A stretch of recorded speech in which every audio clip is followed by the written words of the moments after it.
Welcome to the Summernats. There's action happening everywhere in the Natex complex this weekend. Things happening everywhere you can look. Lots and lots of cars, people getting what they want.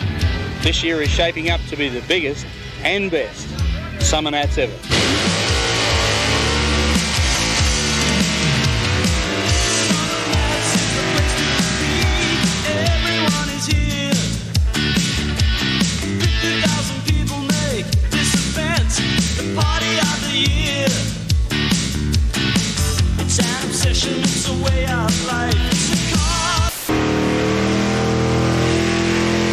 Place you should come to when you get to the Summernats is right here into the Scrutineering room, where the scrutineers will check your car over for obvious safety features and see that it's of an acceptable standard to be part of the Summernats. There's a constant stream of vehicles come through here at the start of the event because you must go through here and be passed before you can take part in any of the driving events and have a whole lot of fun.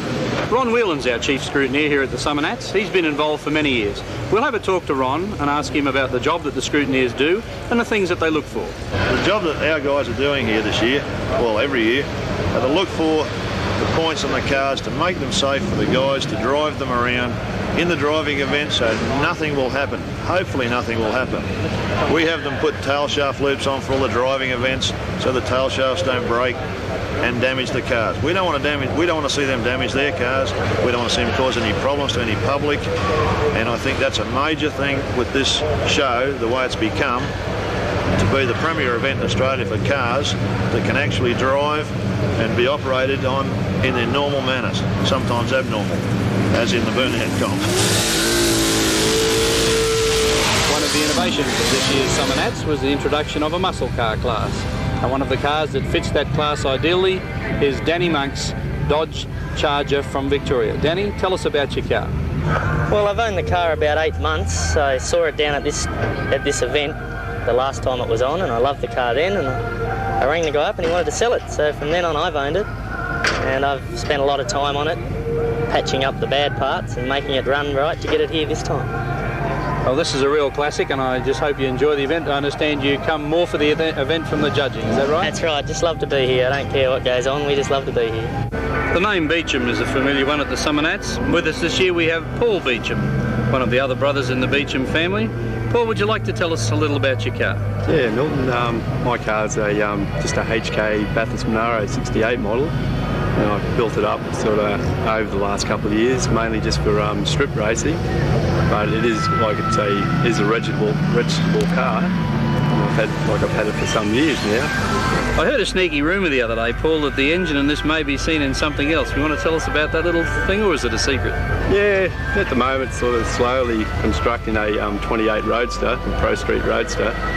That was supposed to be here this year, but I got slackened off and I started running the Monaro on A Street. So we hopefully have it either for the next year's Summernats, definitely. Tough street roads to the runs nines for next Christmas, huh? That would be nice, eh? One of the more obvious cars at this year's Summernats is Gary Myers' supercharged Mustang out of Wagga. We caught up with a rather camera-shy Gary Myers to tell us more about his car. Well, I've had the car for 9 years, so I've slowly graduated each year. You know, there's something different. So it's getting stronger and stronger each year. What sort of engine is it? Well, it's just a 302 small blower. It's with free-flowing Windsor heads, 671 Fisher blower, 600 vac carbs. And that's all you need for the street, you know. It's a 4-speed car?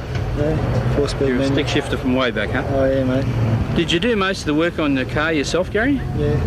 Yeah, well, I'm a mechanic, so I've done most of it, and I got a bit of help from one of the local engineers in Wagga, which was Dennis O'Brien. Had a lot to do with race engines, so he just sort of helped me dyno it and sort of get it running perfect and just bolt it in the car and away it went, you know. Certainly is a sweet running engine. You were noticeable last year in the Go to Warra and the Burnout. We'll see you again there this year? Hope so. Canberra, ACT, home to Parliament House, home to the Australian War Memorial. This is an important place. Canberra is important. Telstra Tower, Fishwick adult shops, and in January, some of the best burnouts you'll ever see. We'd like to invite you to come to Canberra because they look after us and we want you to look after them. And because they look after us, it means we can look after you in January for 4 days at the best car festival in the world. Josh Bennis, Canberra. John Taverner and I have been buddies for a number of years. We've been around the drag races for a long time. This year, we generally find John as an official of the event, but this year John is here with a pink Tirana as an entrant. John, why a pink Tirana? Okay, Milton, well, let's not worry about the colour of the Tirana being pink. I built the car because it's part of the street scene which I'd like to participate in this year. I wanted to cruise with the rest of the guys and girls up here, and the only way I could do that is to be part of the scene, is to have that type of car. So we set about building this car 3 months prior to the Summernats. Got it registered the Thursday before the meeting. Working on the Christmas day, drove straight up here. The car didn't miss a beat. Absolutely wrapped in the whole deal. The car itself is a two-door LJ Tirana. We wanted something that was not so much different, but is blending with part of the scene. So we used a 308 Holden, power glow transmission. We put a 9-inch diff in it. The only thing that is absolutely different in this car is I chose to put a leather interior in, but besides all that, the car is totally streetable and it's a lot of fun, and the way we've gone about it is so that the car will be practical to drive every day as opposed to a show car, and we've stuck with that theme and it's worked out fine right up to date. Everybody has to go through scrutineering, but not all of the 1,000 entrants here at the Summernats wish to be judged. A lot come just for the cruising, the driving events, and be part of the Summernats scene. But the thing that sets the Summernats apart as the street machining event of the year is the very high standard of judging. The professional team of judges at the Summernats are assembled from experts in their field from all over Australia. To tell you about the judging procedures, let's have a talk to the Chief Judge, Bill Giles. Right, the judging system probably is one of the fairest systems of judging here in Australia, if not the world, in terms of car competitions, I think. We've got a number of judges from different states who are specialists in their own field. We don't have any generalists in our judging system. We've tried generalists in the judging system. There are too many arguments, too much dissension. So we have 8 judges now for 4 categories: paint categories, body, interior and general engineering, or engineering, some specific, some general. Now out of that it works very efficiently. If a car comes in to be judged, you have 8 judges will judge that car. So you'll always have 2 judges in engineering judging the engineering. They come to a consensus, that number is put down. It's very efficient. The system can judge 600 cars in the Summernats in 2 days. A very efficient system indeed. These fellows that are in the team are all specialists in that they work in their fields of expertise. Bill Jones is an engineer, been an engineer for 25 years, etc. Every year we have meetings, like we have in the last 3 years, which go for hours and hours as we try and thrash out the particular problems that come up. And we've had half a dozen come up in this event. Now what will happen out of that is we'll modify the judging system for the next event. It'll become a more efficient system of judging. It will flow, it will change according to the emphasis and the needs of the Summernats. So this is a mobile sort of judging system, and we try it from year to year. It's very good. It's very challenging because these fellows have to keep up with everything. After the first year, that's 2 years ago, we found that the complexity of this system was such that it was taking too long to get our results out. So Greg Lachlan, who is a lecturer at the university and a friend of mine, he had an idea about putting it on computers. I've worked in computers as well, so we sat down together and we worked out a system that would allow us to have results within 15 or 20 minutes. Well, let's say 20 minutes at the moment. We can take any car, we can give it a whole range of the paint, the engine, the gearbox, who owns it, where they come from. We can put down every point that they've judged, where they go in the events, wherever, and we can add that up and weigh factors so that we can get a fair assessment of the judging for the engineering, the paint, interior and bodywork, as well as the events that occur out here in the ring, the go-wow and the burnout. It's a unique system trying to put these things together. It can only be done by computer, and the computer system is fairly sophisticated.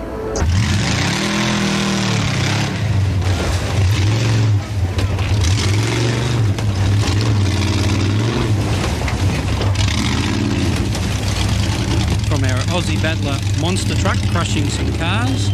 Next up, Frank Gaffiero in the Bandag Bullet really smoking it up for the crowd.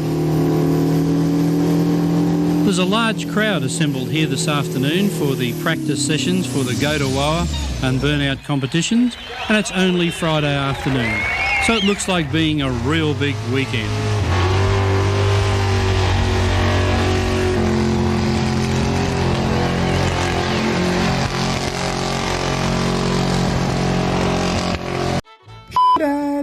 Anest Iwater. What is that, you say? Listen, Anest Iwater brings to the Australian market a wide range of equipment for the spraying of liquid coatings. Nice. These may be for automotive users, both at production and refinish levels. They can even supply equipment for the beauty and film industries where it is possible to spray makeup, airbrush fingernails, body art, and spray on imitation suntans. Because who wouldn't want to have a suntan, right? Yeah. The trade pavilions are always a very interesting area at the Summernats.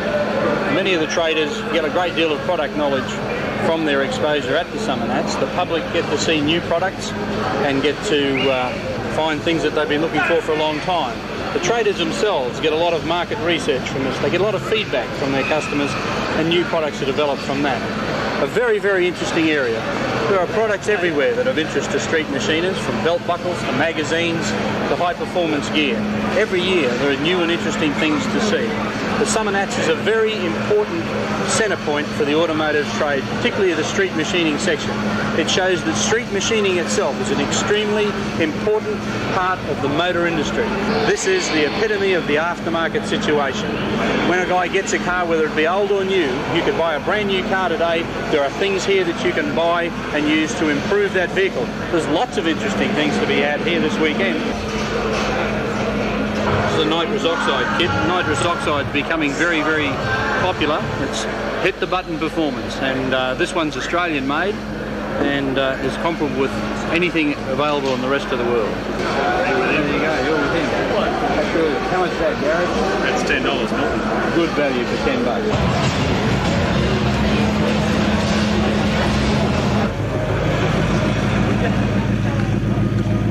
So what else do you do at the Summernats after you've been through scrutineering and judging? You've partied a bit, been in the driving events, been cruising, had a look through all the trade displays. You just sit back and watch other people doing all those things that you just finished doing.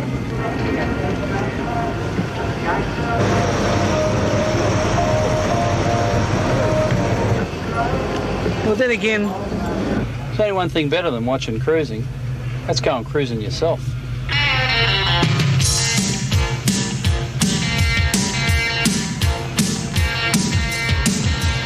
Yes, there's lots of things to be seen passing by here at the Natex company. Cruising around Natex is what it's really all about. Everybody cruises all day and all night, as well as out on the street. But inside here in the Natex, you're on your own too. And everybody just likes to lay back and watch it all happen and admire everybody else's machinery. And everywhere you look, there's cars and more cars. All of them different. Everybody's dreams are different. Everybody appreciating what happened there. Here's a Cortina with a Porsche. Hey, whoa there. I hear you drove a big block all the way from Brisbane in that little thing. Certainly did. No worries at all the way. There you go. Yeah, that was great. A lot of fun. Seems all right. What'd you get the gallon? This is 140 to get here, so that's really good. What's up the same? Yeah, oh, that's good. Done good. That's what big blocks are for, right? That's it. Okay. There's only two kinds of engines, right? Yeah. Big block V8, small bigger. block V8. See you later. Here's Beecham's car. I love this. Geez, you've redone the whole thing, haven't you? Starting to get. No wonder you hid it in the trailer until surprised them all, hey? You did good. It really looks cool. Thanks, Bill. You think it's easy to get into the Summernats? We got news for you. The security here is tighter than down at the Canberra Mint. Now, other people need an armband or a pass to get in, because these security guys do a real good job. But I don't need a pass or an armband because I know Chick Henry. He's a friend of mine. Just watch this.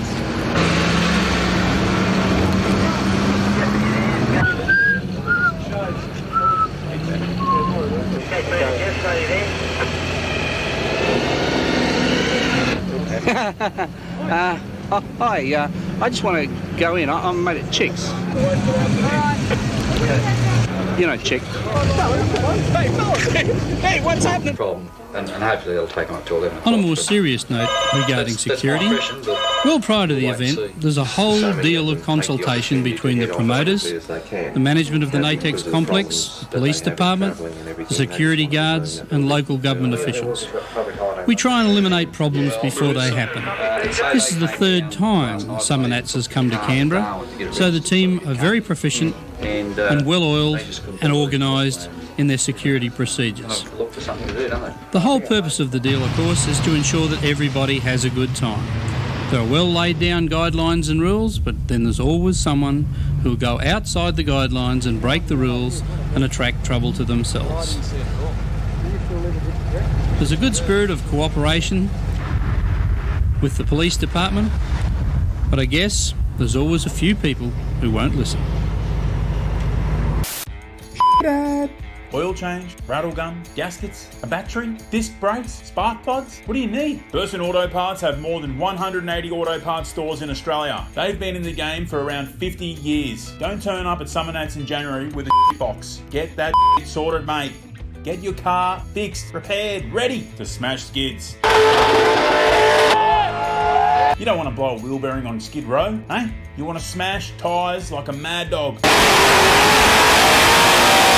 If you need help, call 1300 Burson or visit burson.com.au. Now, This is it, Friday night in Building B for the Top Contenders show. Just to have made it into this hall is an achievement in itself. In here, we have the top 50 street machines in Australia today. The people in the hall now are suffering from acute nervousness. Just to get your car in here gives you a sick feeling in the pit of your stomach, and you are overawed with the fact that you have made it this far. What we're seeing here is the culmination of 200 man-hours of expert judging.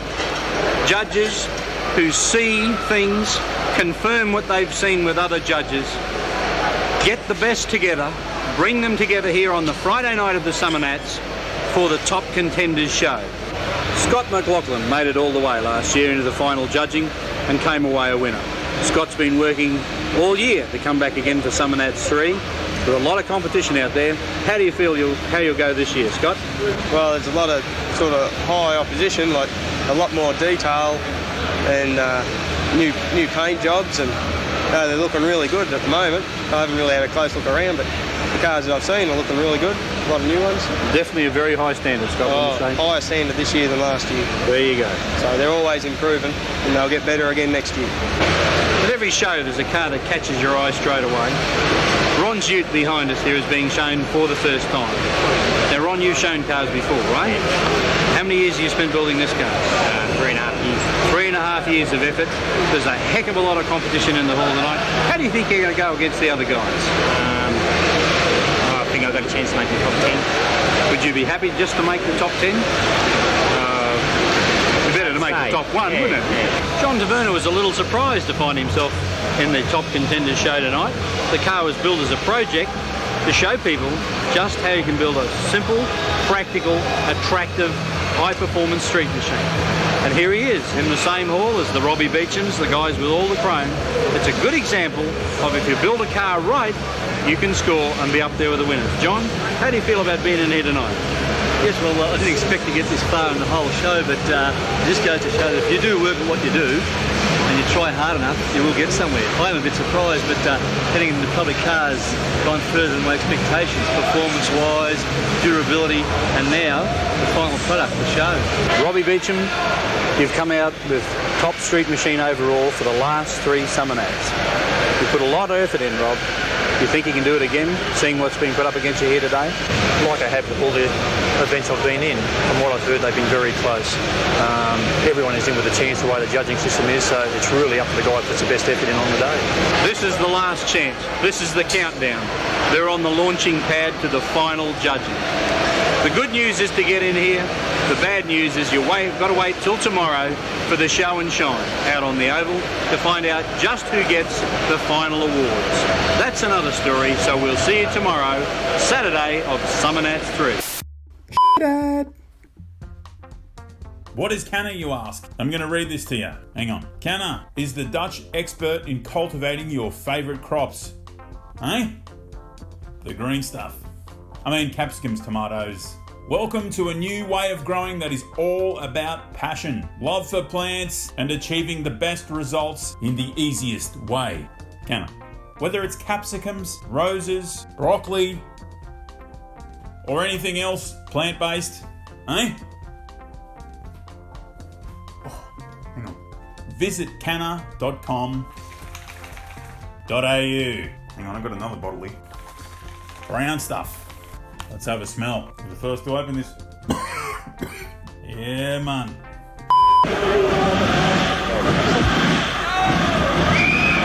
Another huge highlight of the Summernats was the presentation of the Street Machine of the Year. The best car in Australia, as judged by the readers of Street Machine magazine. The award this year went to Dave Bennett, a panel beater from Victoria. Congratulations, Dave. Thanks very much for that. I really appreciate it. Street Machine of the Year award, voted by the readers of Street Machine. Hey. A very handsome trophy, a very handsome car, a fuel-injected big block HQ Monaro. And apart from winning the prize and the $10,000, and who wouldn't be, Dave was absolutely elated at having the prize awarded at this year's Summernats.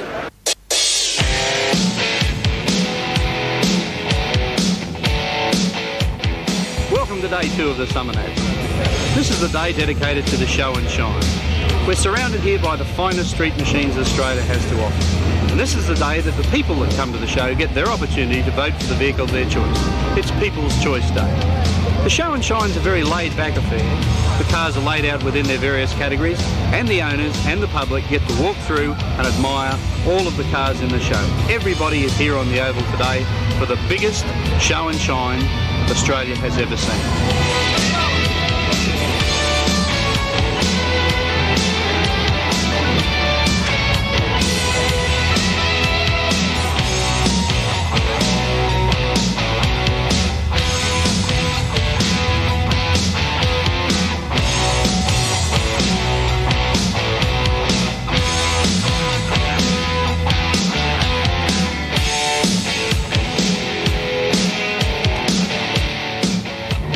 Between a Summernats show and shine and a normal show and shine at estate titles is the fact that the vehicles here are the best Australia has to offer. They're from everywhere.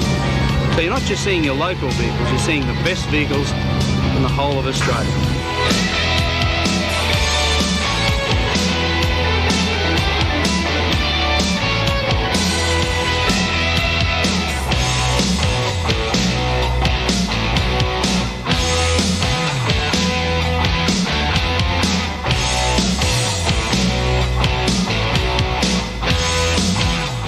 There's everything here. There's convertibles, there's utes, there's sedans, there's lots of different things to see. And the people will vote for the one that they consider to be the best overall vehicle of the show.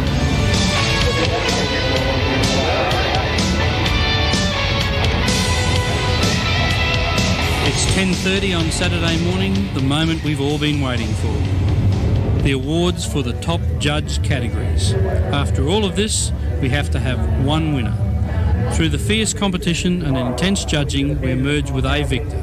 I had the honour to announce the winner. The top street machine judge of Summernats 3, the number 1 car of the show is entrance number 658, Ron Barker.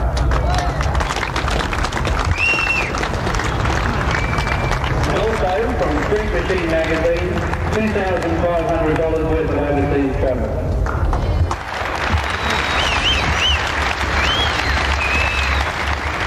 Ladies and gentlemen, could we have a round of applause to the top 10 cars in Summernats 3.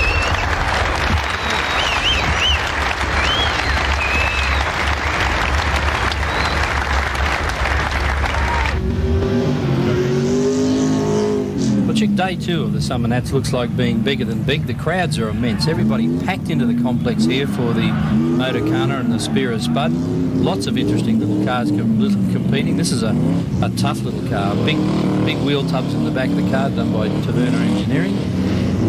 John Taverna chassis. This guy a little inspired on his way into the first bay, but a huge crowd and a beautiful day for day 2 of Summernats for the Spear of Spud.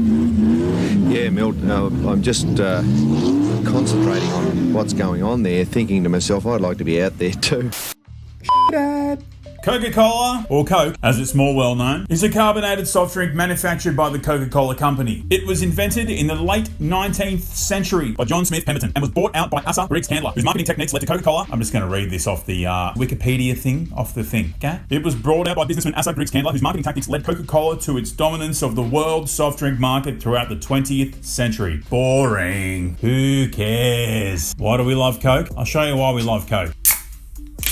Just went all over my leg. Bit of Cougar bourbon, bit of Coke. Because it's the best damn mixer in the world. Yeah. We can drink booze on set, right? No. The f*** is this? No. Now this Commodore here is got an interesting paint scheme on it. That's a really neat colour. Deep blue candy pearl. Is it really? Yep, deep blue candy pearl. A very difficult colour to paint, but an amazing effect on this car. Like we said, everybody's dreams are different. We're flicking back from car to car just to give you the impression of the number of things that are happening all at once before you. There's nothing boring here at Summernats, I tell you. As the things walk by that interest you, there's things being driven around in front of you that interest you. So it all happens in day two. This is the biggest Saturday I've ever seen. And obviously there's about, I don't know how many thousand people out there that agree with me. This guy, aim might be too good, but I think his enjoyment level has definitely gone up. I think so, and I think what's happened is he's totally lost his way. He's spun around so many times that he's not quite sure where he was supposed to be. He's having a dizzy fit. There was a lot of talk earlier in the piece about pro streeters don't drive around, pro streeters don't do that, pro streeters don't do this. Well, here's the guy with the answers. This is Rob Beecham, a guy that scored so well so far in the judge categories. You can go further though if you enter in the driving categories. You can get further points towards top street machine overall. So Robbie, being in the pro street class, has still got one more award to go. He's eligible to take out top pro street, providing he can accrue more points here in the driving competition. He's doing rather well though. I just lost concentration there to seeing how well the guy is handling this car, the way it's set up, Chick. In fact, he's doing really well, Milton, and I thought that you were concentrating heavily on that, and in fact what's happened is he's won the top pro street award in the judging part of the Summernats, but what he's got the opportunity to do now, as he has done twice in the past, and that is knock off top street machine overall of the Summernats, and that's the car that amasses the most points in the judging, the driving events, and of course the People's Choice. Some beautiful XU1s here, Chick. Yeah. And it's the state of the art with the roll cage and sitting nicely, and XU169. There's another one of those trick number plates that aren't dumb. That fits the car. And we were talking about stance previously. XU1s had a really cute stance. They just were bobbed up in the tail a little, and can you imagine doing 168 mile an hour down the main straight of Bathurst in one of those things? Yeah. It would have been a wild ride. There's another one. Must be Tirana City. There's another update with the later model wheels. They really look good on the car. Now that's got a sort of a tough stance, I think. Well, when you put a bigger tyre on the back, I think you can jack it up a little further, and it still looks right. Like if you've still got a narrow tyre and you jack it up at the back, you look like a jerk yourself. But with a bigger tyre and a slightly increased rake, or if you go the other way, you put narrower tyres on the front and drop the front, it does look the part. See how he's got his wheel arches raised at the back too, Milt, to take those bigger tyres. But it doesn't look unnatural the way he's done the wheel arches. It's not butchered. So wheel arches are very critical. I feel like you see some terrible treatments in your travels, but that guy's got it right. Yeah, that's got a 308 in it too, so that's probably why it's a fairly tough-looking car, because it's probably got the business driveline in it. Well, engine conversions like that are becoming more accepted. And here's another classic. Like we saw the XR GT before getting hammered. Here's another one. So he's got colour-coded 12 slots, wheels that really suit the car. The car was available with them as new, but he's customised his wheels right down to the yellow to match the body colour of the car. Here's the XR GT again. A lot of XR GT purists, they're coming pretty rare these days. So. Actually, speaking of GTs, with the muscle car class that we've got now at the Summernats, it's attracted a lot more GTs here, which I'm very pleased to see. I mean, there's really no doubt about it. The GT HO Phase 3 still has to be one of the toughest cars around. There's another tough car. But we're blessed with a lot of good, tough street cars in Australia. We really did have a proliferation of classic muscle cars, from the XU1 Tiranas that we see there, those GT Falcons we've seen. Chrysler in the hunt earlier in the piece before they became a Mitsubishi. Yeah. He's working the shifter there. That was a good shot. The passenger saying, do you really know what you're doing? Passenger say, what am I supposed to do now? Yeah, what do I do? You see that by the cameras changing shots there, Chick, that we do have 4 tracks operating all at once today. We've got 2 motor cars and 2 Spira Spuds. That's why we're jumping back from one car to another. So you can see, to give you some idea of the action that's taking place in front of the huge grandstand here at NATEC. And look at the grandstand, Chick. Packed to the eyeballs. Yeah. And people just watching the driving event. Good shot there of a big bulldozer blade XY Falcon bumper coming up to the hay bales. Now, that some of our camera crews, I wouldn't be game to do that. Well, there's a star picket getting a nudge with the... Well, not a star picket, what are they? Just pieces of... Pieces of plastic conduit. We've got to be careful that we don't put something out there that might damage the cars. So we just use the plastic conduit. Good thing about the grass too, Chick, you can hammer your transmission a little bit and the wheel spin will eliminate any damage that would eventuate, like if we're doing this on bitumen. I mean, so it'd be pretty savage on the transmission. Yeah, a few years ago, when we first came to the National Exhibition Centre, we ran it on bitumen and it was just too dangerous.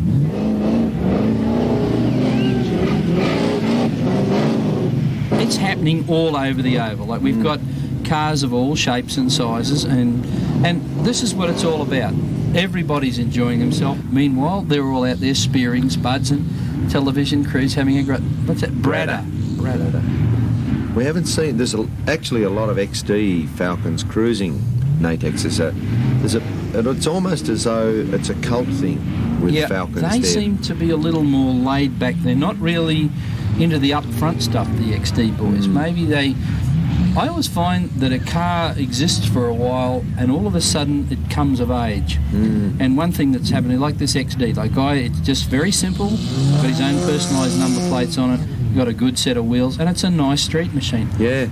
Example that I use of a car coming of age is early model Falcons. Like nobody wanted to know about them for years, like the XMs and the XP. Nobody wants them. Dad.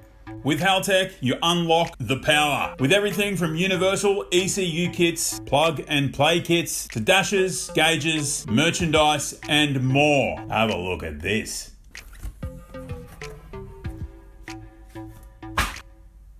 Oh my gosh. Have a look at that. Buttons. Nice. Haltech.com. That's it. .com. Quite a few hot rodders here this weekend, and the guys really stirring up the grass in that tea bucket. So this hot rod we're speaking about is a real early 60s style hot rod, the old traditional wheels and beer barrel style tank, and the strange graphics that were very popular in the early 60s. There's another one of those trick number plates, SLRRRR.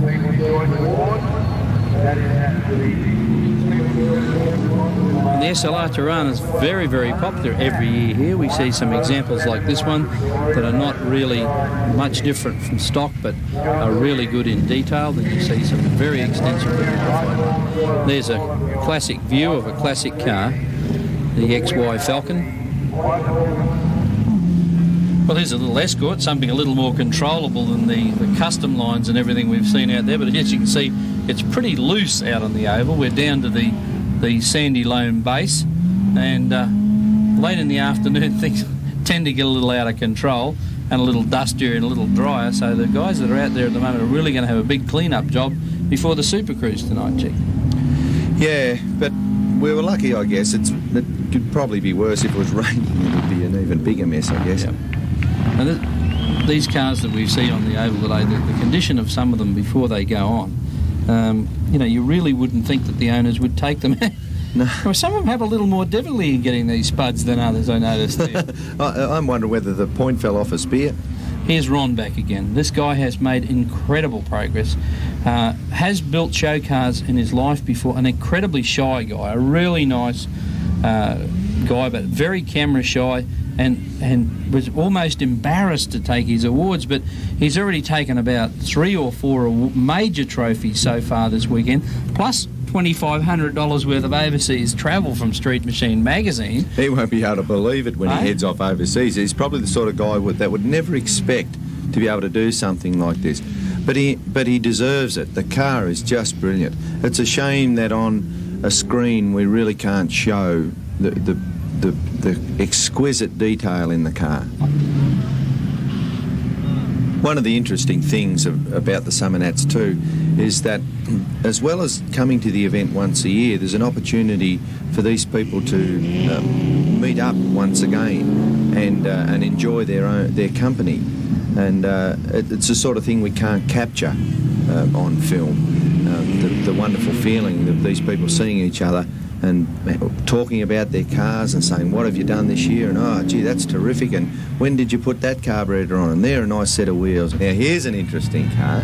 Yep, the old blue mainline ute. With a fastback roof, like a coupe. It's sort of an attempt at a chop top. Last year he called the car butchered, but he has improved the car since last year. But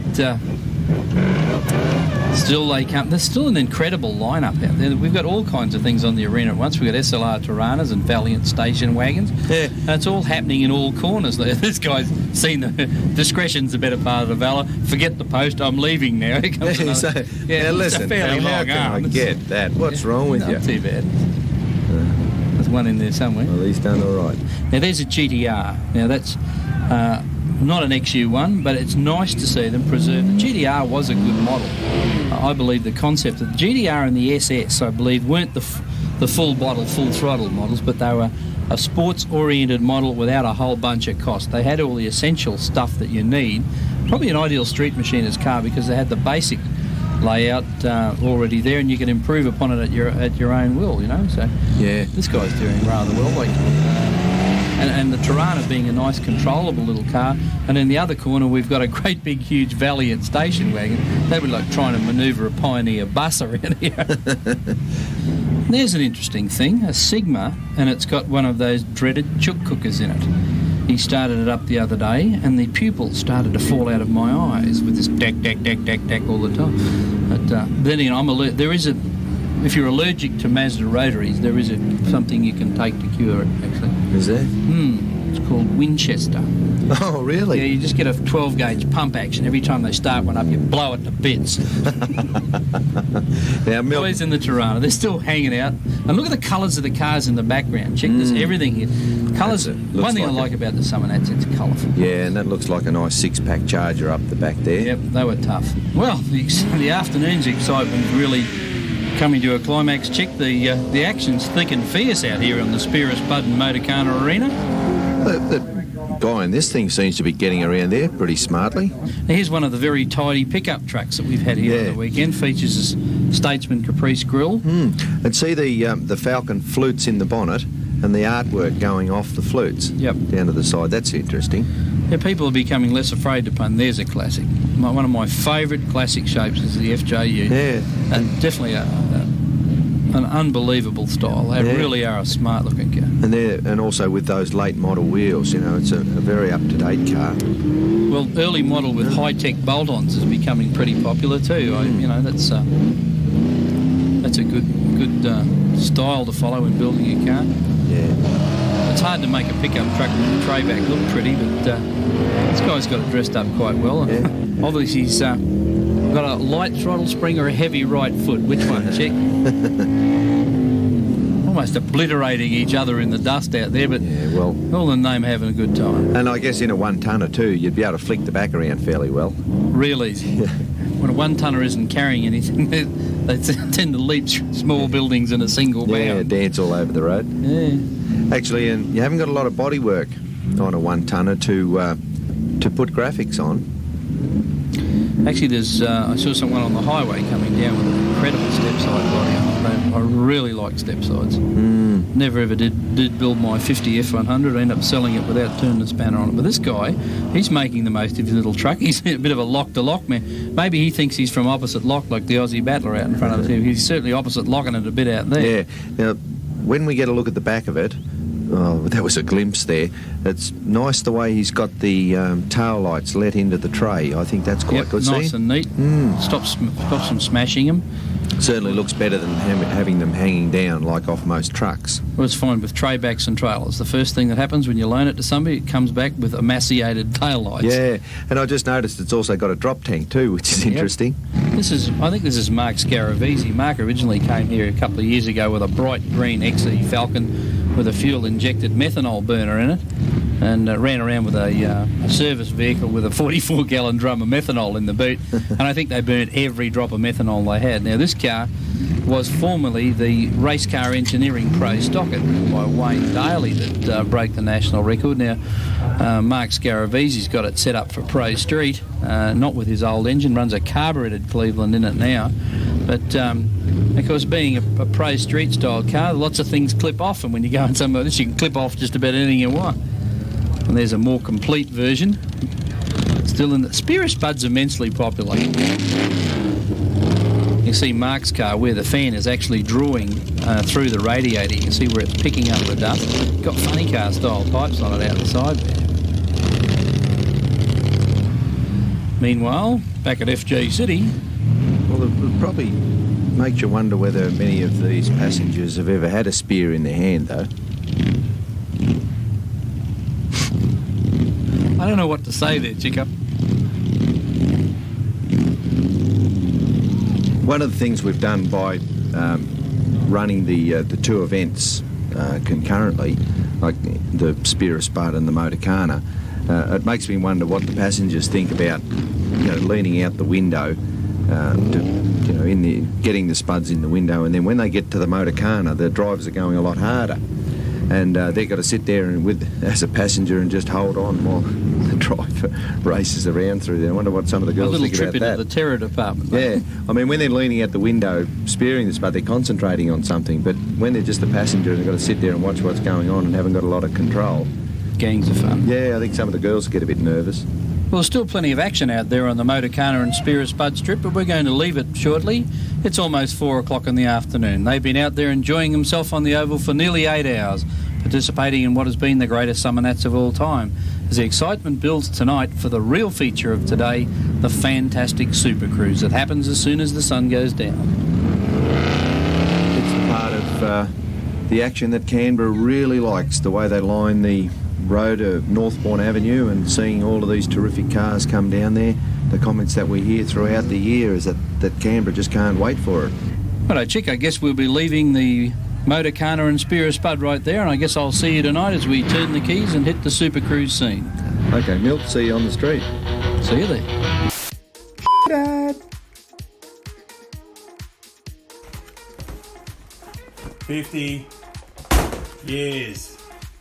That is years and years and years of making the best air filters in the world. If you need a filter for your car, air filter, cabin filter, oil filter, go to knn.com or go to your local stockist. Superior airflow, superior performance, superior.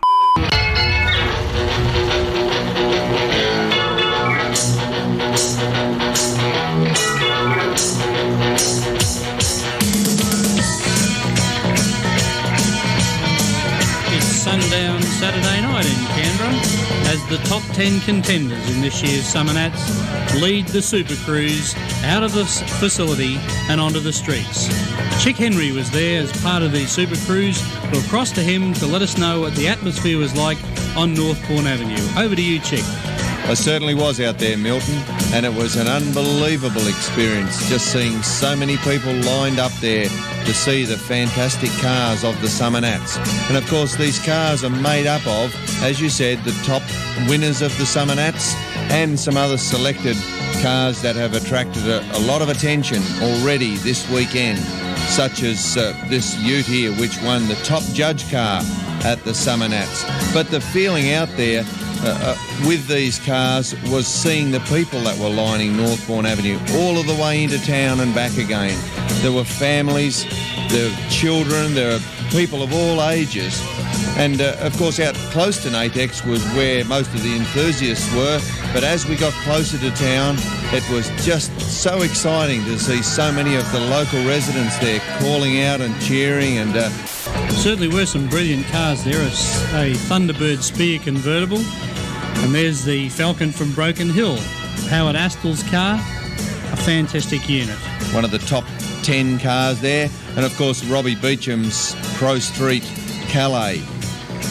And Milton, a lot of these cars, to be able to compete for top street machine overall, must complete the Super Cruise. And that's a bit of an effort because we had to cruise along at a nice slow pace, and of course we've got the problems of overheating and fuel consumption too. But whilst those are problems contained to the entrance, there were no problems for the crowd that were standing there enjoying every part of it. They certainly got an eyeful on the Saturday night, Chick. Thousands of cars out there on Northbourne Avenue, it seemed, and everybody having a great time. Building them was one thing, but driving them really proves your point. Look at that lineup of cars. Here we are with day 3 of Summernats 3. This is the big one, the one that everybody's waited for. There'll be 12,000 people packed into the Go-to-Wah and Burnout strip. We're here for 6 hours of tyre smoking action. With us is Chick Henry, the promoter of the event. Chick, how do you think it's going to go? Well, all the stands are full milk, the cars are lined up, the sun's shining, and I think the soft drinks are cold, so we're ready to roll. I love the smell of tyre smoke in the morning. Maximum capacity crowds here for the Go-to-Wah and Burnout practice on the Sunday morning, the big day of the Summernats. Clive Hunter from Pearcedale in Victoria now letting it all hang out in his 350 Chevy-powered HQ Holden. Some excellent times coming from the guys this morning. The weather is absolutely fantastic. We were blessed with a little bit of liquid sunshine last year. Chick, but the only liquid they're going to get today is out of a Coke can or something a little better. But Clive Hunter there in the white car now, getting a good hard start and pulling it up right on the finish line. Right in front of us now is Glenn Mundy in that beautiful green HQ. Local car, Chick, comes from Dixon, just down the road from the Natex complex. It's a beautiful car, always very well presented, and Glenn loves to drive it hard. Now here's a car that I really like. As a matter of fact, when I saw it pull in, I thought it was my mad mate Mick Gregson from Queensland, but this is Michael Egan from Mornington in Victoria with a 460 big block and a ZC Fairlane. And it certainly sounds car, like it's got plenty of cues. Little centre lines on the front, roll cage. This is a tough machine. Oversheet, so he's wasted his time. Now, I promised myself that I wouldn't rubbish Mazdas this year, but that was only a promise to me. I'm allowed to break promises to me. Now, this Mazda, of course, is a little different. And it runs a 276 Leyland aluminium V8 in this car. And they're quite a good engine, Chick. They're only a small engine and a very pretty engine if the hot rod boys are starting to pick them up. There's a few around and nobody really wants them apart from the Speedway guys. But because they've got a lot of alloy on them, they trick up really well. I saw this hot rod that's being built the other day and they come up really well with a bit of little cut and polish. And the registration department seem to look on them quite favourably too. Well, they're a nice light engine, and of course, being a reasonably small capacity, the registration people are pretty paranoid about putting more capacity in your car. Fred Hayes from Swansea. I guess he's a friend of Peter Gray's, because Peter is one of our top contenders here this weekend in a brand new car out of Swansea. And this car, I couldn't get over this car, Brett Hayes. I really earnestly entreat everybody to have a good look at this. That car is a perfect example of what you can do if you know what you're about. Back on the line again, Michael McDonald from Downer in the ACT. Had the HQ for 4 years, so you ought to know the feel of it by now. The car painted in a very popular colour for cars of that model, that mandarin red. Just speaking about the capacity crowd, Chick, there it is. Look at that. There is, how many rows high is that, Chick? But that's multi-tier enjoyment we're seeing there. It's a great addition, and you're to be complimented on improving again as every Summernats goes by. You can't accelerate. Well, the facility improves, the show improves, certainly the quality of last night's entertainment was an improvement. I think that you had a unanimous vote of approval come midnight. So. Yeah. And they were tired enough to go home. Actually, I think everybody was glad to go home. It was so hot yesterday, and it's going to be a hot one here today, so I do hope they slip, slop, slap, and don't get fried up to a crisp out there, because it's certainly a hot day. Yes. Got a very interesting setup in this one-tonner. Got two 9-inch Fords hooked together, 9-inch Ford diffs, and he's determined to blow 4 tyres away today. But of course, he's lighting up here just for the go to woe. Colin owns a local Holden spares business, and he also provided the cars that we used for Ed Mulligan in the Aussie Battler to crush on Friday afternoon. Were there any Volvo 760 GLEs amongst them? I mean, I didn't miss my life's dream. No, Milt. I'm sorry to have to give you the bad news, especially after looking at the big smile on your face. Dad. Do you love your car? How much do you love your car? Proof that you love your car is if you look after it with the best car care products on the market. Maguire's. If you've spent thousands building your car, don't care for it with crap quality products. Look after it with the best. You should also use the best to keep yourself clean. Super thick and sudsing. Whee! See this? This is the best. The best! Are these ads over yet? Seriously? Well, this is going to be interesting in the Burnout competition. Actually, Colin was up here yesterday afternoon, just getting after he got the thing finally finished. Yeah, spun a bearing, actually. Yeah. But a tandem drive 9 inches, this is going to be unbelievable. But, oh, a nice run. Nice run. We'll have to get a time on that one. Yeah, good on you, Colin. The crowd appreciate it too. 9.13. Now, this next car we're looking at, if people have bought the 1990 Summernats calendar that we've been selling here at the Summernats, they'll notice the feature car in it is this ute we're looking at here. A beautiful car. Got to the Summernats, got excited about everything that was going on, raced home again, picked the car up, put it on a trailer, hired a trailer, got, I think it was 23 kilometres out of town, a U-bolt let go, and away went the trailer and the car. And we can see the trailer has left its impression in the right-hand rear quarter panel. But Stuart did very well last year. This is a Nissan engine car, or should you say a Holden Commodore engine made somewhere else. That's a polite way of saying it. Yeah, well, I have to drive one of those around here. They're all right, except they got nothing down low. But they really love to rev. Yeah. and the efforts that Stuart has made to go home and get the car, it shows the spirit that people have here to participate in the Summernats. An 861 for Stuart. This is Michael Barbaro from Cabramatta. And there's a lot of work going into this little car. The car runs a top loader and a big engine, twin 4 barrels, got a full roll cage set up in it.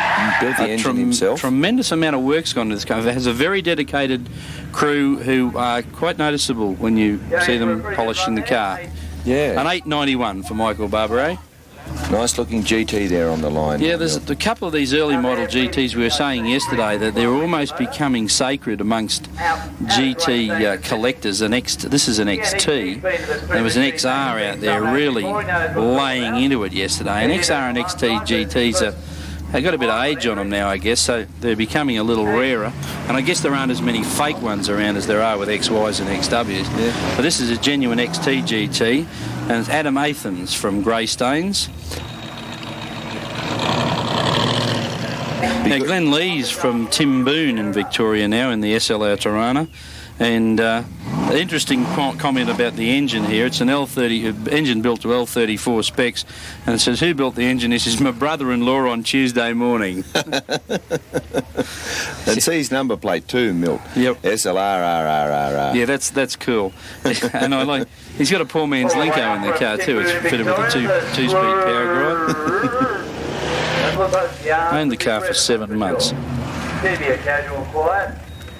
Nice smooth run there. A 921 for Glenn Lees. Batty Quinn from Suffolk Park in New South Wales. I'm pretty sure Matthew was here last year. Turbo 350, 12 bolt diff.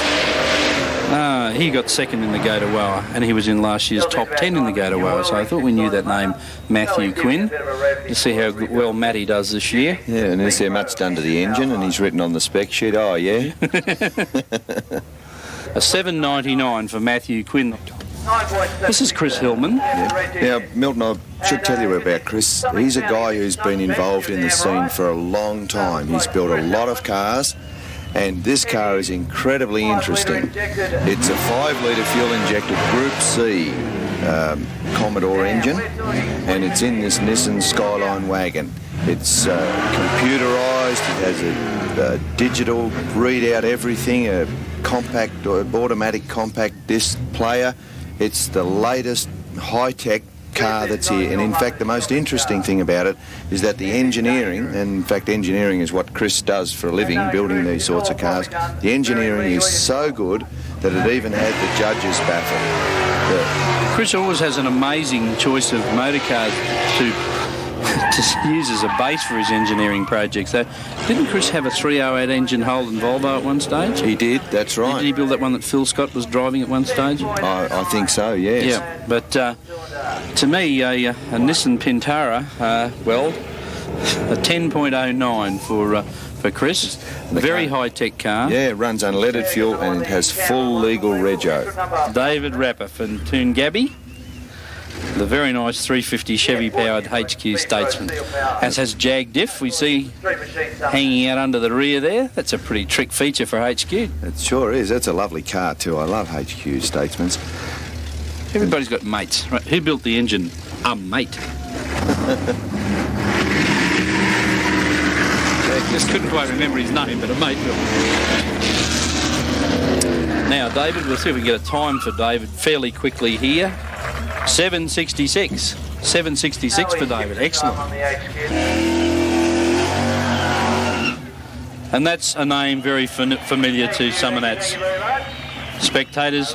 That's one of the Beecham family. That's the younger brother, Paul Beecham, in a car that runs A Street at Willowbank Raceway. Runs in the 10s. Has had the car for quite some time. 9 years, as a matter of fact. Yeah, and isn't it always immaculately presented? Like all the Beecham cars. Yeah. People who really own a lot of good equipment, they have a pool of good equipment that they move from one car to another. Now listen, the tyre smoke's just come into the caravan, so Chick and I are just having a little trip here near Chick. Breathe it in, don't waste it. Gee, if Aramis bottled that, they'd make $1 million if they sold it out here at the Summernats. I've just had a sudden rush of blood, Mill. Again, one of the regular attendants from the Street Machine magazine, Summernats. Was that Deb over the back that said, not again? Leave me alone. That's what she said too. A little bit of an overshoot for Paul Beecham. Now here's one of these little New South Wales street sleepers. I love these things. Like, I remember reading an article on these things and said, well, they're really good, but first you've got to get the light Cortinas. Yeah, that's right. Look at this thing launching, though. I was looking at the wrong picture. Sorry, Chick. Yeah. But these things are unbelievable. Like, these little street Cortinas will pop the wheels off the deck almost at will. This is Michael Moyt from Dural in New South Wales. It has a Bob Pennell engine in it, the man who's responsible for these Cortina conversions. She's a little bit loose in the front end for this kind of work, but you can see the 90-10 action there. An 8.67 too for Michael. Whoa, nearly took the lights out. I think that's a Queensland Monaro. He's done quite well to get it through the line like that. Peter Woods is from Peakhurst in New South Wales, and one of the supercharged cars, and you notice he's got those tricky mufflers that you can... Yeah, the super trap mufflers. Super trap mufflers. You can put wafers into these things to baffle them even further, or you add wafers actually to make them louder, apparently, and take wafers out to make them quieter, which I don't quite understand how they work. No, they're a bulky looking muffler, but they're very versatile. That's why they sure ain't pretty, but they sure are effective. Yeah. A lot of people are running them in the States. That was a good one. Did you see that? About a 10-foot slide straight into where... Yeah, that's right into the slot.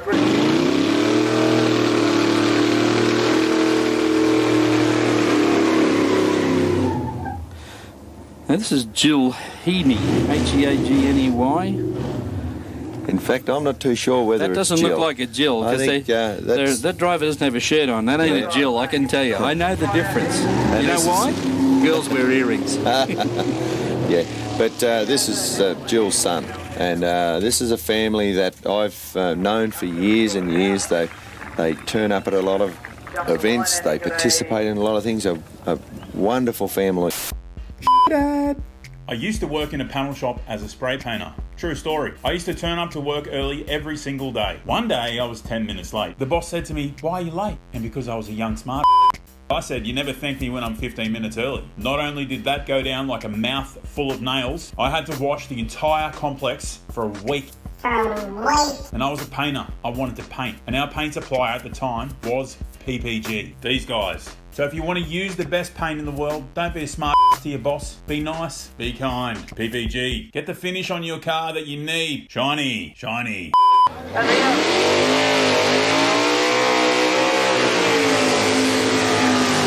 That is one strong sounding 327, chick. Oh, yeah. That's Arthur Senior from Fairfield, New South Wales.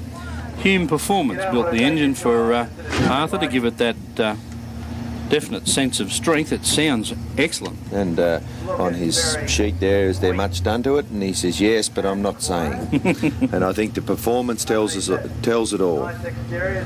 Actually, it's amazing what you can tell from the exhaust note. Oh, yeah. There's been a few sick ones out here this weekend, but that one's not one of them. No. Yeah, a little bit inspired. Whoa, where did he go?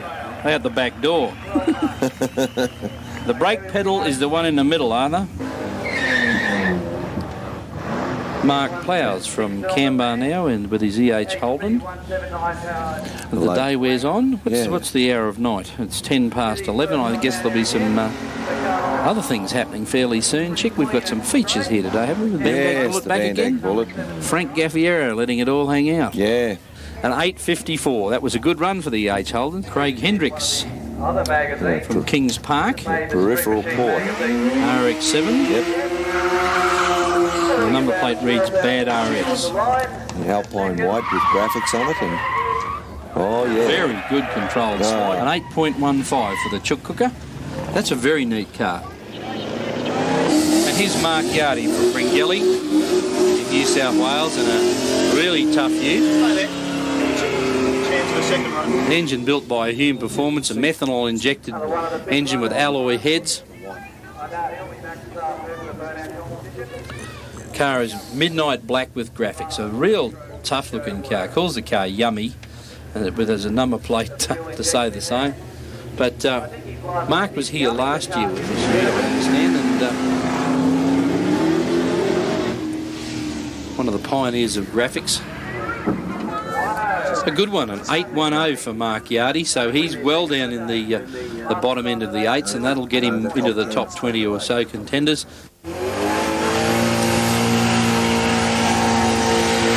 Johnny Willerton again.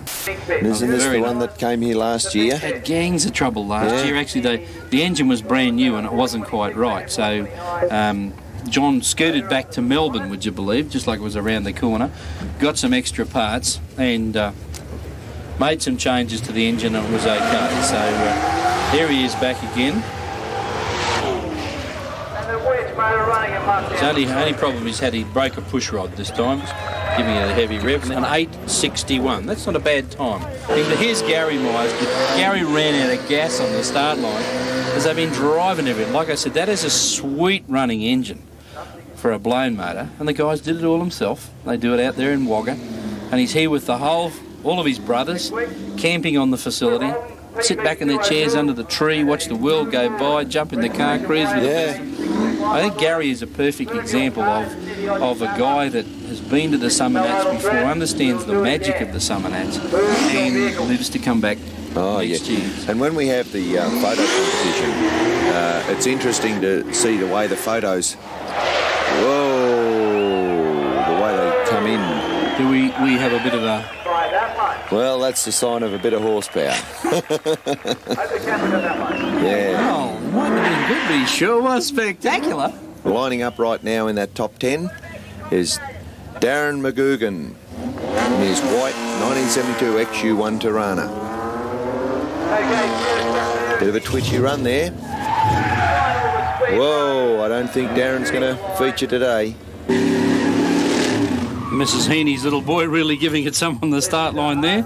Like the Aussie flag hanging off the back. Yeah. I think that's good. I think that adds a bit of flavour to the Summernats, and the Americans are very proud of their country, and we should be very proud of ours too. And I'd like to see a lot more cars carrying the flag at Summernats. Of course, the official model of this car is a 1923 Ford T. And it does resemble the original T model Ford in some ways. And look at that. Is that a good run? That has to be a good one, Will. 7:78, fastest time of the day. That's a big fastest time so far, 7:78. Here's another guy coming up, Glenn Saraceno from Mitcham in Victoria, with those big tyres in the tubs in the back of this little Tirana.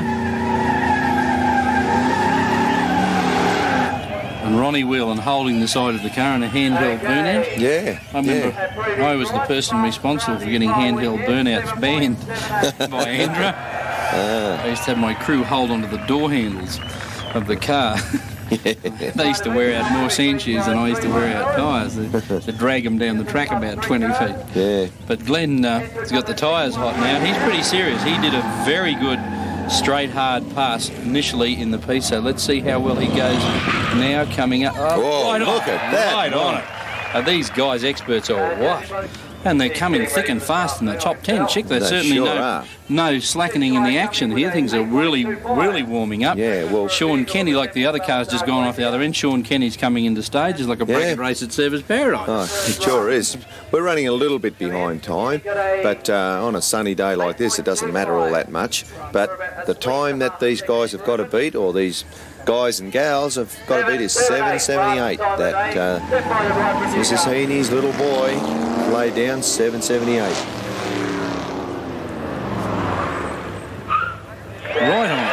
Very well done, Sean Kenny. 7:97, another 7:97, another 7-second pass. But boy, Mrs. Heaney's little boy's got it covered. Here's Mark Yardy. Yeah, and a nice looking methanol injected alloy-headed full mouse. Wow. Under the bonnet. That I like that. I think that's really smart. And the number plate says it all too. Yummy. Yep. Actually, that's one of those gelati-style colours in the graphics there. Yep. Check, they're getting more and more popular. It's very pleasing to see the graphics on the cars here at the Summernats. People are really becoming adventurous, and they can only add to the appearance of the whole scene. Well, the appearance of the scene today is really cool. Check, I mean, say, what better way to spend... Whoa, and right on the line for Mark. 7.85. Dad. Got a Holden, got a Ford, got a Chrysler. Do you have a sick VL, a Hectic, VK, a VB, a VC, a Mang VN, an XW, an XY, an XT, an XA, an XC, a Tory, a Rana? Yes, I know they're the same thing. Whatever you got. If it's rare spares do bits for it. So if you love bits and bobs and pieces and parts, visit their website for a full catalogue and more. More bits, more bobs, more parts, more pieces. All of it. rsp.net.au.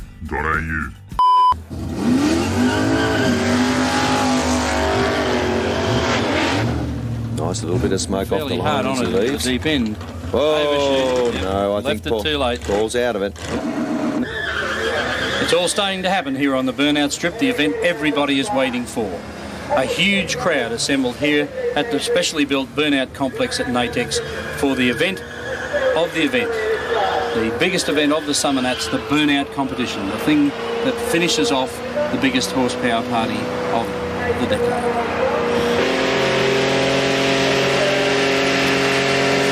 Jeffrey Noakes from Queen Bien, the EH Holden out there at the moment.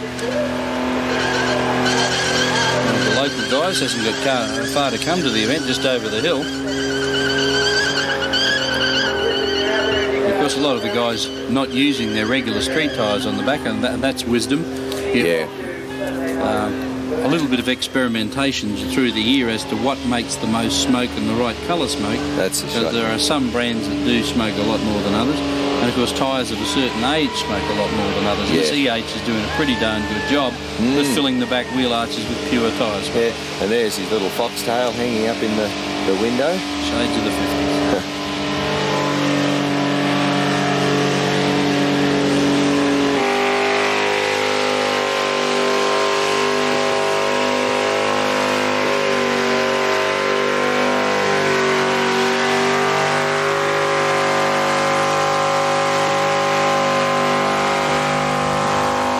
David Mizzy in the Falcon out there at the moment from Guildford.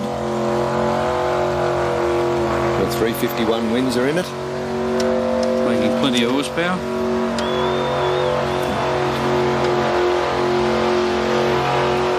Running a Detroit locker and a 4-speed top loader. Top loader being the equipment that Collingwood affords. That engine sounding very well too, probably sitting up around a bit over 6,000 revs and doesn't seem to be missing a beat. It's quite hot here this afternoon too, Chick, so that the heat will take its toll, and David of course has got his bonnet off, which will help him in this event because the fan will push all that hot air out from out in the engine bay. If you've got your bonnet on, of course, it's going to contain it within there. And here's what we meant before, going into the burnout, the donut pad, getting lost in the smoke, and then having to find your way out. So you've got to know what you're doing when you go into the donut pad. Getting a bit inspired there now. David's getting a bit close to the fence. Yes, we certainly don't like to see anybody damaging their vehicles, and quite a few people were kissing the guardrail last year. Oh yeah. David's car makes good smoke early, but then again, by this time his tyres are pretty hot, and it won't take long to get them smoking again. See, there's a good example of it, Milt. You know, and of course, there's not a lot of control up there. It's an amazing thing when you get the opportunity to do burnouts like this. You can't always keep the car going in the direction that you want. A lot of guys had it down to a fine art. Greg Thompson. And there he's blown it away. Blown a tyre to pieces. This is Peter Wing from Melba in the ACT. A guy from the ACT Street Machines. This is a very high horsepower 308 in this car, built by Peter Pulford. And Peter uses his very good, very large road tyres. That's right. On 3-piece Simmons wheels, which are probably some of the most expensive wheels on the market. And if a tyre lets go, he's got to limp off the strip. Now see how quickly he made smoke too, which is great. Yep. Yeah, but as he's moving just a little bit too quickly now, and he's getting away from the smoke a little bit, even though he's still not doing too badly.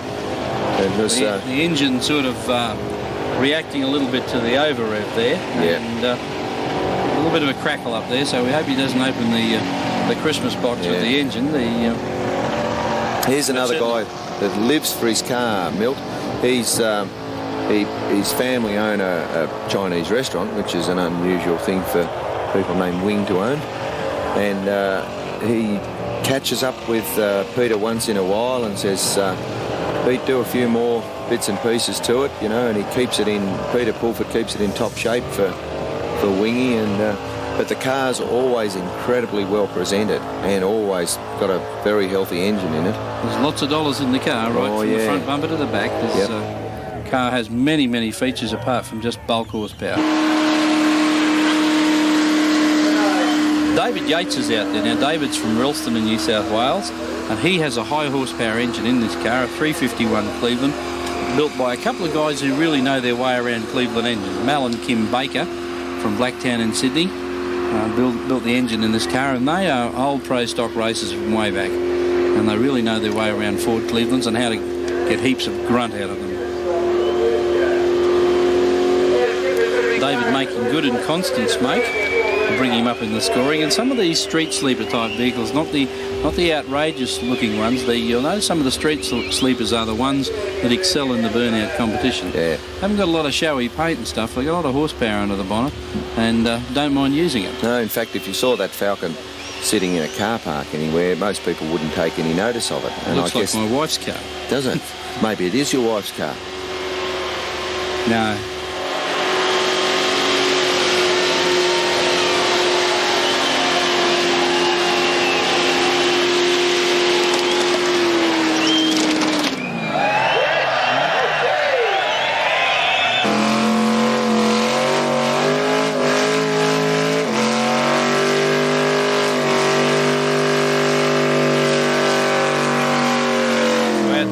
David Kelleher from Werribee in Victoria, one of the Werribee Wild Boys. There's a lot of wild people down from Werribee. We've had some outstanding guys here that really get enthused from that area. So this car, he keeps it reasonably stock looking, but it's got a big engine in this car. As Chick was saying before, it is certainly a sleeper, that one, apart from the scoop on the bonnet. It wouldn't just looks like an ordinary old HR Holden.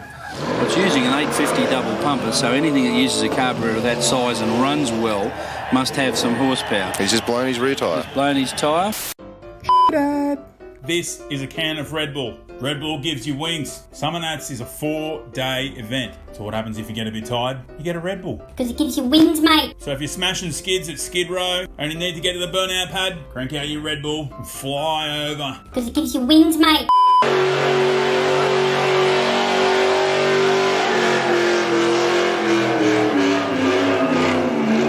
Francis Aliberti from Yarram in Victoria is doing that right away. And this is a rather outstanding car, sort of a stock-bodied car, but a very specialised paint job. This is rich candy blue, one of the deepest blue candy apple colour that's available. Very, very hard colour to paint.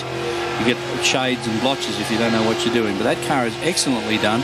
And I think the people, that car is one of the most photographed cars of the event.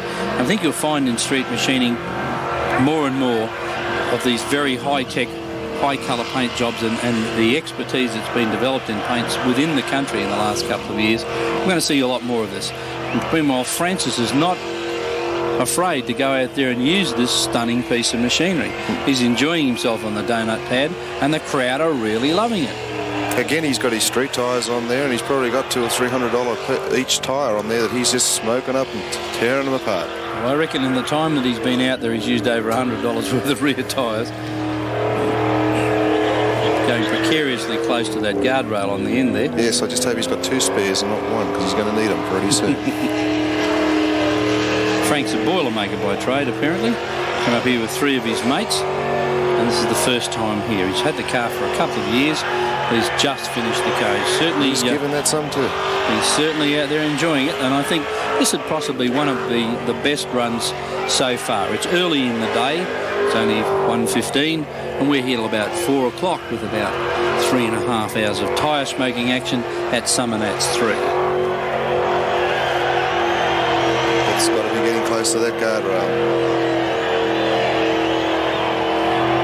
It's a nice strong engine too. If you notice, it hasn't popping or anything at all. It sounds very clean and crisp right through the whole thing, which some of them have failed to do. Probably has all those good Speed Pro parts in it. Oh, Speed Pro are very generous in their support of the Burnout competition here. And of course, Speed Pro specialising in good equipment for 308 Commodores. And the crowd really all on their feet saying, when will it ever end? And Frank staying right into it. I think he's having a lot of fun out there. He's enjoying himself. Definitely one of the best contenders so far this afternoon. But there's a lot to come. The lineup is incredible, and they're all itching to get out there. Looks like this boy's done this before. I think so. This is definitely not his first attempt at this. This is lovely driving. If it is, I'd like to see him next year when he really gets the hang of it. Oh, that's getting close. The camera angle might be deceiving us, but if I had a paintwork like that, I certainly wouldn't be. The cameramen are filming close to that guardrail. So I believe got it in reverse now because he came close to the guardrail, but stayed right into it. Very good run for Francis Aliberti. Going to go and stand up on his $1 million paint and throw his helmet in the air. This is the exuberance that gets in their blood at the Summernats. The enthusiasm just overtakes them.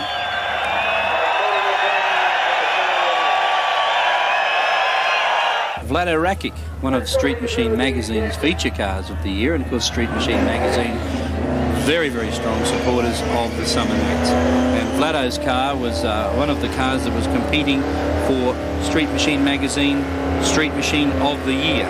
And you'll notice there, Wayne, a very unusual carburetor setup. That is an Autolite downdraft inline setup, very similar to downdraft Weber's. Very rare carburetor setup. I have personally never seen very many of them in my life, and I collect books on Ford parts and stuff like that, and as well as having a fair garage full of Ford bits myself. That's an excellent carburetor setup, and Vlado's tricked it up so it looks really good. The car has fine detail. We can just see it there now. Yeah. Braided lines and all that sort of stuff. A high horsepower car, heaps of detail from one end to the other. Been to a couple of Summernats, he's almost a regular, and the car was very strong in the voting for Street Machine Magazine Street Machine of the Year.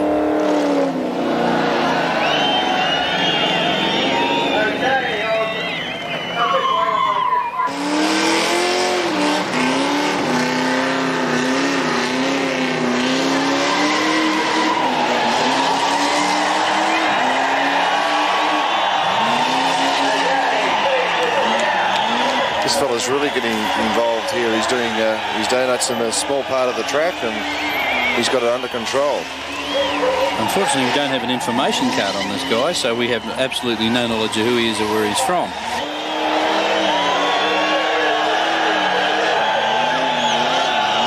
The crowd are always a good indicator, because we see the camera's eye view, and they're standing on top of the thing, seeing the overall picture. This guy has got plenty of horsepower in this engine here, and an excellent driver. He's really under full control with this car. He can really hook it around, can't he? He likes the crowd too. He's playing up to him.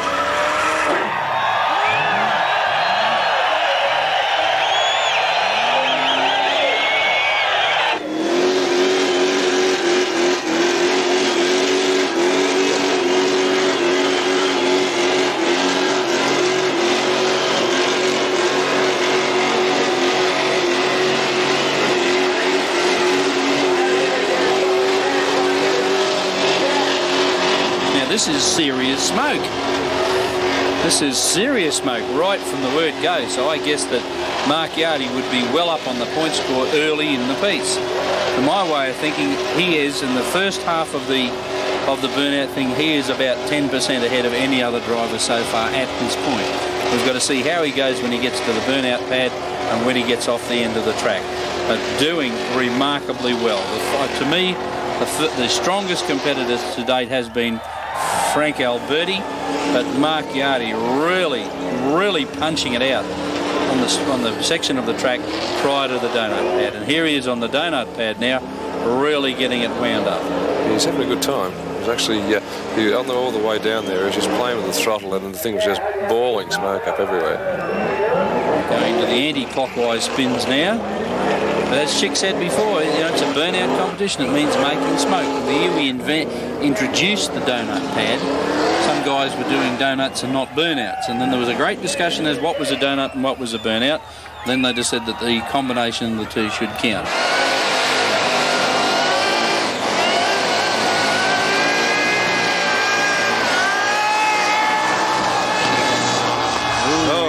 A little bit of a fritter we have here. Anybody who stays into an engine for that long when it's dying is inviting disaster. And this is Michael Dawes from Doonside. Whatever you do not lay down on the track when you're using and see the fire crew. Hey? That was like the cricketers flying along the ground to stop the ball running into the wall. Faster than a speeding bullet over all these buildings in a single bound.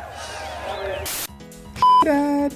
GGO. Picture this. You've just spent the best part of 5 years building your dream car. You've spent every last dollar you have. What you need is peace of mind, right? And you need your vehicle insured for what it's worth. Don't muck around when it comes to insurance. Get the right cover. Shannons will look after you. Give them a call. 134646 or shannons.com.au.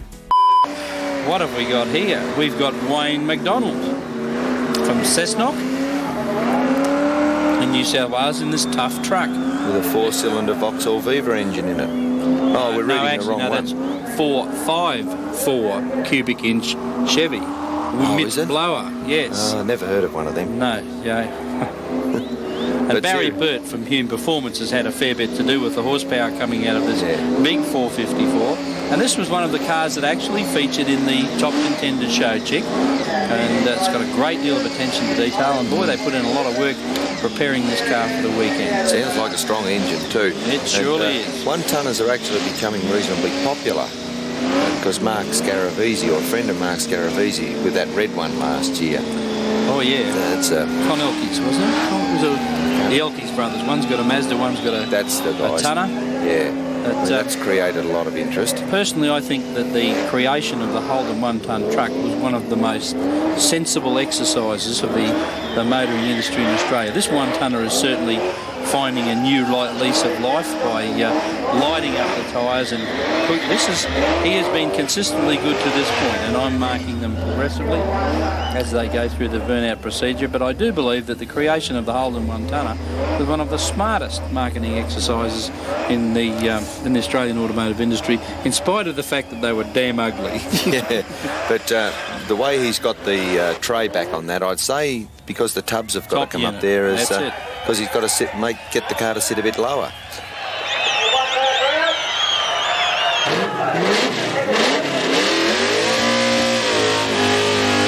Here's a man that nearly took out the burnout competition at Summernats 2 last year, Chris Christou, the madman from Moe, the Moe maniac, the man who likes to hammer those big back tyres on this immaculate GTHO Falcon. Chris was into it so hard last year and only missed the title by a fraction. Looking good this year. Both hands up through the sunroof. Steering with his nose. But really doing well. This guy never lets up. And the whole commentary area is blanked out with smoke. Lucky we've got a video unit in here so we can follow the action. But Chris Christou, just in a few short feet, has made a lot more smoke than half the people here this afternoon. Calls his car Blue Thunder, and I'd say he's picked the right name. No wonder, Blue Thunder. And the crowd love him. A lot of people who have bought the tapes in the past would know this man. We caught the action with Chris Christou last year, and we'll do it again this year. You know, a hot contender. Yeah, Chris has owned this car 13 years. Yep. And we asked him the question on his information form whether he had much done to it, and he said, a fair bit. Be prepared for it when Chris Christou gets to the donut pad. He doesn't slacken off when he gets that far down.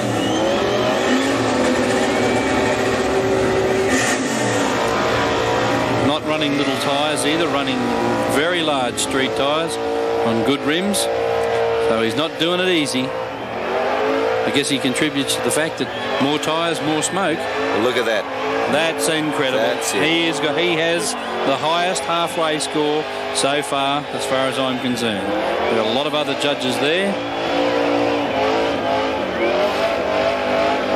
That's a brilliant. That is brilliant. That is the best so far. He's still in the statics in the burnout pad. Still got both hands up. He's probably got a tumbler switch on his locker, on his line locker. Unbelievable. And it's brought the crowd to their feet. Yes, and we still have, the air still hasn't cleared up here in the caravan, and he's still down there in the burnout pad. I'd say he's come to win. My judging's anything that counts for anything. He is within 3% of the best performer so far. Oh. Keep it going, boy. Keep it going now. Don't lose what you've had. He's blown a tyre. Yep, it's gone. Look at the rubber on the body. Not content with that, he's going to drop it all off. There's no tyre left and he still wants to drive it. Owned the car for 13 years and he's got a little bit of work to do on that wheel arch. There's nothing left there, Chris, but he's going to keep trying. Maybe he thinks you can do burnouts just on rims. That thing must have a lot of horsepower to turn the tyres so quickly, just like that. Boy, oh boy, what a grunter.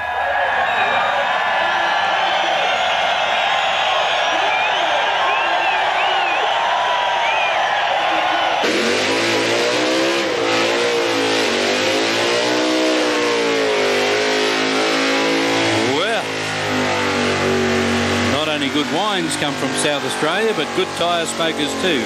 Gary Mutton from Winvale in South Australia with a supercharged engine, a 350 cubic inch supercharged engine in the HK Holden Premier, disappearing out of sight through the smoke. And I love the front number plate, stock. Look at that track, chick. Just look at the rubber on that track. The boys have. This is what is known as leaving your mark. Michael Moyt now from Dural in New South Wales with one of those little Bob Pennell V8 powered street sleeper Cortinas. Michael was very prominent here this afternoon or this morning in the Go to Wow competition, and these guys in the Cortina Club in New South Wales really love to get into everything, chick. Yeah, they sure do. There's no doubt about that. And I think a Cortina with a small block in it, or a small block Ford or Chevy, it doesn't really matter. They make quite a compact little car. Good package. And some of the later models, of course, have got excellent trim in them, and you can make a very, very nice street machine out of it. Yeah. And Michael Moyt making quite a fist of this. He's really got it cooking, but that's a good combination, chick. A nice light little vehicle with a V8 horsepower, good to keep it moving. And Greg Thompson did well the last 2 years with the V8 powered Capri, and Michael Moyt really doing quite well with the little Bob Pennell converted V8 Cortina.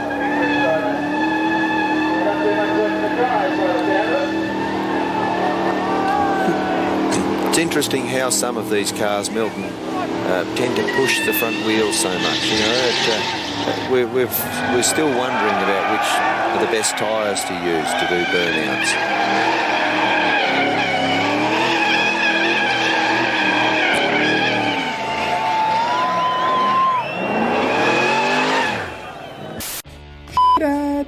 Street Machine. If you don't read Street Machine, follow their YouTube channel or visit their website for great content. What are you doing with your life? Nothing. That's what you're doing. For all the latest on all things Street Machine, visit your local newsagent, buy a magazine subscription on their website now. They got all sorts of mad stuff. Turbo taxis, LS powered MX-5s, and the best street machines Australia has to offer. Do it now. Andrew McRae from Huskisson in New South Wales now in the big 57 Chev. Topless or frontless? Is that letting it all hang out, bearing it all? Certainly, we couldn't say the underbonnet temperature's going up because there isn't any bonnet there. That's one thing that he's not going to have any problems with. And you'll notice that the chrome trim has been taken off the side, and it doesn't look as though it has Bel Air trim around the windows, so we're not sure whether this was a 210 or a Bel Air.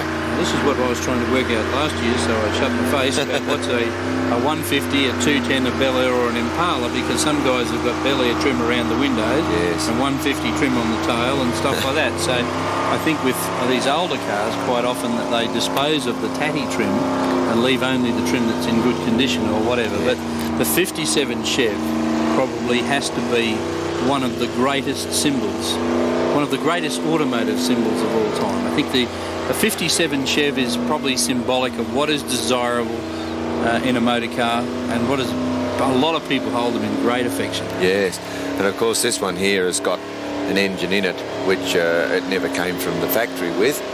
It's got a big block, and we understand that it's a 454. And it's having a little bit of an oil leak there, chick. Either that or we have it's a turbo 400 automatic. And it's boiling too. We have a small problem there. Well, he's certainly blown a tyre away by the sounds of it. He's certainly not getting off it though. I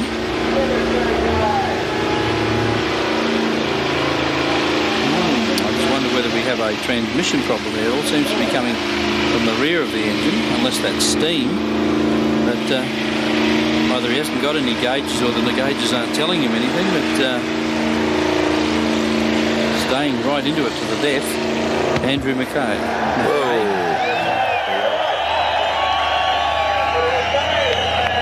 And this is the big event of the big event. The Burnout competition is the thing that everybody waits for a weekend, and they've had such a great weekend, and you can see the exuberance of the crowd, loving every minute of it. Just all they want is just a little bit more. And the crowd have really had a good afternoon. It's coming up into almost to the 4th hour of the Burnout competition now, but a very nice, fine, warm summer's day. Whoa! Whoompo, yes sirree.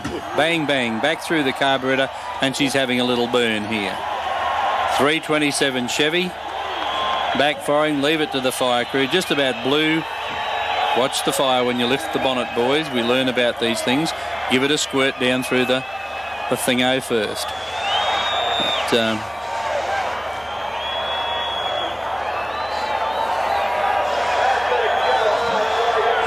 guess who's here?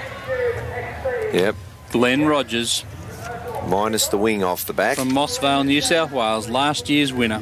Coming to the start line now. This is the man to watch. If anybody is going to give Chris Christou a win, a run for the money, this is the man. Russell Jones built big block 460 motor under the bonnet. Glenn generally just cracks the tyres straight off the start line, keeps it under control, keeps it pointed in the right direction, and keeps on turning those tyres and making that smoke. This is the man to beat. Chris Christou is probably watching from the sidelines, knowing that he's done pretty well up to date. Judging by that crowd reaction, his crew would know that he was up there. This is the man that could take it away from him.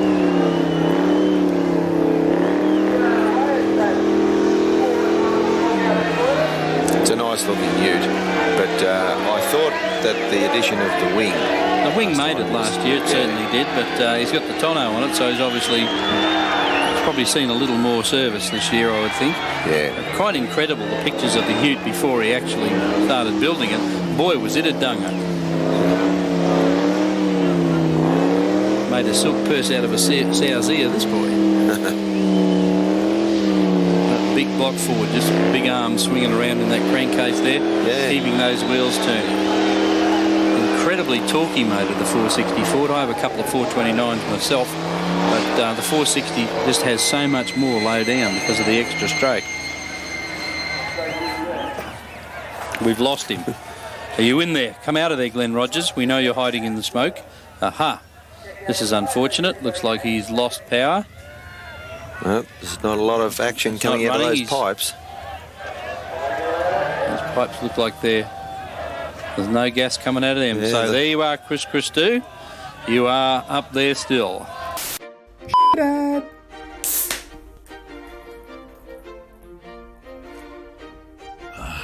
You can get it doing a skid.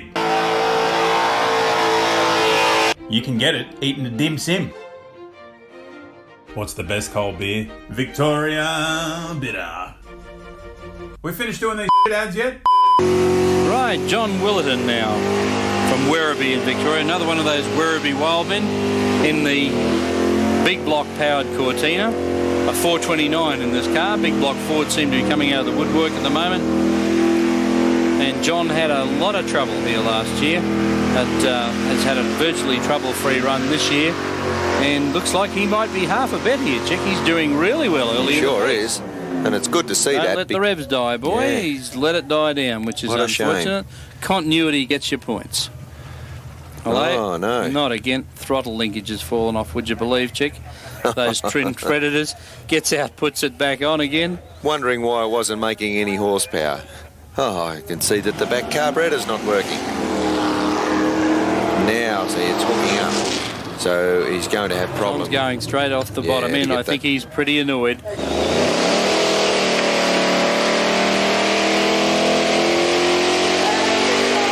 This is the boss. This is the man that makes the Summernats all possible. Chick Henry, the man himself. A guy whose dream has come true today when the Summernats has risen from obscurity to maturity. And it's very fitting that he should be the last car to make the last pass in today's Burnout competition. There's been some fantastic action here today, and here's the man himself showing you that he knows just how it should be done.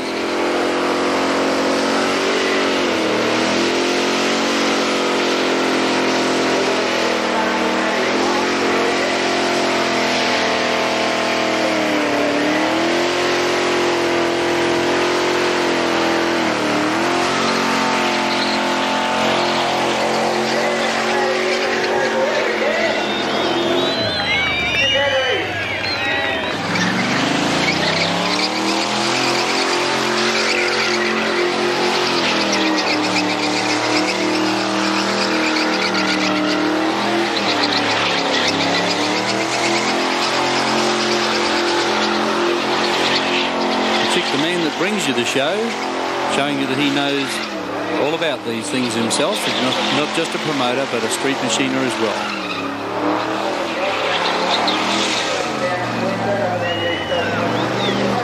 Coming back towards the starting line, it's very fitting that Chick should close the show with the last pass in the Burnout competition.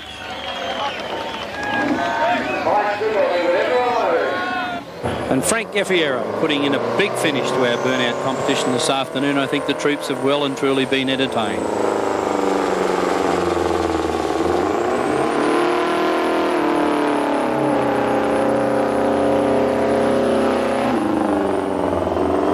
The circuit race truck, of course, has treaded tyres there. They don't spin as readily as the smoke out specials that he has on the Bullet, but just showing you what truck horsepower is all about.